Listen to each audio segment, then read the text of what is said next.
సప్త శనివార వ్రతం ఎంతో శ్రేష్టమైన వ్రతం కదా.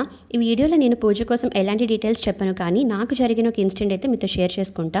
సాక్షాత్తు ఆ స్వామివారే నా తాంబూలాన్ని స్వీకరించారు. అది కొంతమంది నమ్మచ్చు, కొంతమంది నమ్మకపోవచ్చు.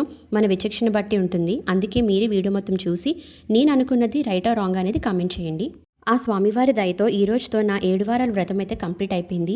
ఒక్క వీక్ కూడా ఎలాంటి అడ్డు లేకుండా 7 వారాలు కూడా లైన్గా కంప్లీట్ చేసేసుకున్నాను. అందుకోసమని ఈరోజు 7గురికి తాంబూలం ఇద్దామని అనుకున్నా. తీసుకోవడానికి అందరూ పక్కనే ఉన్న ఎవరూ లేరు. అందుకే టెంపుల్కి వెళ్ళి ఇద్దాం అనుకున్నా. వెళ్ళాను, కానీ పండగ వల్ల ఏమో టెంపుల్స్ లేవు, ఉన్న వాటిలో భక్తులు లేరు. అలా ఒక 4 to 5 టెంపుల్స్కి వెళ్ళి లాస్ట్లో గాయత్రి అమ్మవారి టెంపుల్కి అయితే వెళ్ళాను. అక్కడ కూడా ఎవరూ లేకపోయేసరికి రిటర్న్ వచ్చేద్దామనే టైంలో ఒక బ్రాహ్మణ పంతులు గారు వచ్చి కోరుండు మరి తాంబూలం కోసం వచ్చావా అని తాంబూలం తీసుకున్నారు. అంతేకాకుండా ఒక 5గురు ముత్తైదులను కూడా పిలిపించి తాంబూలం అయితే నా చేతిప్పించారు. అందరూ కూడా బ్రాహ్మణులే. నాకైతే నిజంగా సాక్షాత్ స్వామివారే వచ్చారా, పంపించారా అన్నట్టు అనిపించింది. ఎందుకంటే అతను ఎవరో నాకు తెలియదు, నేనెవరో అతనికి తెలీదు. రూపాయి దక్షిణ కూడా తీసుకోకుండా ఇదంతా చేశారు. ఎవరు చేస్తారు చెప్పండి ఇలాగా? నిజంగా నాకైతే ఇలా అనిపించింది. మీరేమనుకుంటున్నారో కమెంట్ చేయండి. మీకు ఎప్పుడైనా ఇలాంటి ఇన్సిడెంట్స్ జరిగిందో లేదో కూడా నాకు కమెంట్ చేయండి.